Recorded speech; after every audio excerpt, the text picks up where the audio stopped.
这次的事情呢，其实就让我想到当年中华民国啦，退出联合国，我们讲是退出，其实实际上是被赶出来的。对，当初中国的做法就是联络了这些拉丁美洲、非洲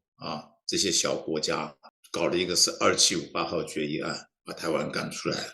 中国在这些拉美、非洲这些小国家用了很多力，他要收买这些小国家或者压迫这些小国家，相对上他的要花的代价是比较小的。就像以前我在泰国采访新闻，那个塔信，对，塔信他就是